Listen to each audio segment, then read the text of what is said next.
나를 자꾸 비난하는 친구, 인연을 끊어야 할까요? 저에게는 대학 시절부터 아주 가까운 친구가 있습니다. 그런데 요즘 그 친구가 저를 너무 심하게 비난합니다. 제가 실업자가 되고 이혼까지 겪은 뒤부터 넌 끈기가 없다, 능력이 없다, 쓸모없는 놈이다.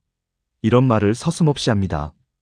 그 친구는 너를 위해서 하는 말이라고 하지만 저는 그 말을 들을 때마다 너무 괴롭습니다. 이 친구와 인연을 끊어야 할까요? 그럴 수 있습니다. 정말 마음이 아프죠. 친구의 말이 칼처럼 느껴질 때가 있습니다. 특히 내가 힘들 때 누군가가 나를 평가하거나 깎아내리면 그 말이 단순한 비판이 아니라 존재를 흔드는 고통으로 다가옵니다. 그런데 먼저 한 가지 물어보고 싶어요. 그 친구가 그런 말을 할 때 당신의 마음은 어떤가요? 화를 내고 싶지만 혹시 내가 진짜 그런 사람인가? 이런 생각이 들지 않나요? 이 순간에 우리가 봐야 하는 건 그 친구의 말보다 그 말에 반응하는 내 마음입니다. 불교에서는 이것을 거울의 마음이라고 부릅니다. 타인의 말은 비추는 빛일 뿐, 그 빛이 내 안의 상처를 건드릴 때 괴로움이 생깁니다. 법구경에는 이런 구절이 있습니다. 남이 나를 욕해도 마음이 흔들리지 않으면 그 욕은 바람에 흩어지는 먼지와 같다. 이 말은 무시하라는 뜻이 아닙니다. 그 말에 끌려가지 말라는 거예요. 욕이 내 마음을 흔드는 건 그 안에 자존감의 부스러기가 남아있기 때문입니다. 나는 누군가에게 인정받아야 한다. 나는 실패자가 아니다. 그 믿음이 깨어질까 두려워서 친구의 말을 더 크게 느끼는 겁니다. 그렇다고 해서 그 친구가 옳다는 뜻은 아닙니다. 가끔 우리는 솔직한 친구, 조언하는 친구라는 이름 아래 상대를 상처 입히는 사람을 곁에 둡니다. 그들은 너를 위해서라는 명분으로 자신의 우월감과 불안을 덮습니다. 심리학에서는 이런 관계를 위장된 지배관계라고 부릅니다. 상대방을 도와주는 척하지만 실은 자신의 존재감을 확인하려고 상대의 약점을 계속 건드립니다. 그건 우정이 아니라 관계 중독입니다. 유마경에는 이런 말이 있습니다. 지혜 없는 자의 말은 칼과 같고 자비 없는 충고는 독과 같다. 진정한 조언은 들을 때 마음이 고요해집니다. 하지만 듣는 순간 숨이 막히고 자꾸 작아진다면 그건 이미 도움이 아니라 해입니다. 그래도 오래된 친구라 인연을 끊는 게 너무 힘듭니다. 그렇죠. 인연을 끊는 건 쉽지 않습니다. 그런데 불교에서는 끊음도 수행이라고 합니다. 그건 미움으로 잘라내는 게 아니라 연을 놓는 연습이에요. 자바함경에서는 이렇게 말합니다. 인연이 닿으면 억지로 붙잡지 말라. 붙잡는 손이 아픈 것이다. 그 친구와의 관계가 당신을 더 작게 만들고 삶의 의욕을 갉아먹는다면 그건 이미 배움의 시기를 지난 인연일 수도 있습니다.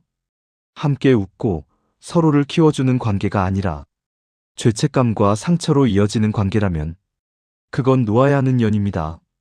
그러면 어떻게 해야 할까요? 첫째, 거리두기를 수행으로 삼으세요.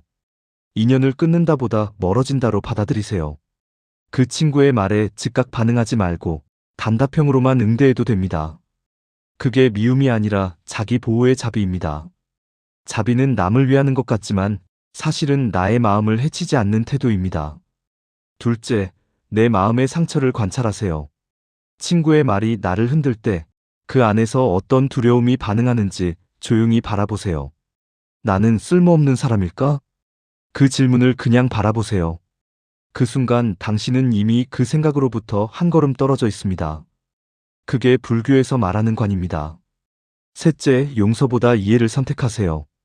용서하려고 애쓰면 오히려 그 사람에게 묶입니다. 그 사람도 자신의 불안을 나에게 투사하고 있구나. 이렇게 이해하면 마음이 한결 가벼워집니다. 그 친구 역시 인생이 힘든 겁니다. 자신이 불안하니까 남을 깎아내리며 안정감을 얻는 거예요. 그걸 알아차리면 미움 대신 연민이 생깁니다. 법구경은 이렇게 말합니다. 화를 화로 갚으면 끝이 없고 화를 참으면 그 자리에서 불이 꺼진다. 이제는 그 불을 꺼야 합니다. 말로 싸워도 마음만 상합니다. 그 친구를 바꾸려 하지 말고 그 말을 흘려보내는 연습을 하세요. 처음엔 어렵지만 흘려보낼수록 마음이 단단해집니다. 그렇다면 인연을 끊어야 할까요? 이렇게 생각해 보세요. 이 관계가 나의 평화를 해치지 않는가? 이 관계를 유지함으로써 내 마음이 병들고 있지 않은가? 그렇다면 이제는 멀어져도 됩니다. 그건 버림이 아니라 해탈이에요. 연을 놓는다는 건 미워서가 아니라 서로의 고통을 줄이기 위한 선택입니다. 삶에는 함께 가는 인연도 있고 잠시 머물다 가는 인연도 있습니다. 인연을 붙잡지 못해 아픈 게 아니라 놓을 때가 되었는데 붙잡기 때문에 아픈 겁니다. 금강경에는 이렇게 나옵니다. 과거 신불가득, 현재 신불가득, 미래 신불가득. 과거의 마음도, 현재의 마음도, 미래의 마음도 붙잡을 수 없다. 그 친구와의 인연도 마찬가지입니다. 그 마음을 내려놓는 순간 당신은 이미 자유로워집니다. 마지막으로 한 문장을 남기겠습니다. 진짜 우정은 서로를 판단하지 않고 서로가 성장할 수 있도록 놓아주는 것이다. 이제 그 친구의 말을 멀리서 바라보세요. 그의 말이 아니라 그의 불안을 보세요. 그리고 당신의 마음을 지키세요. 그게 바로 자비의 시작이고 이 관계를 초월하는 첫걸음입니다.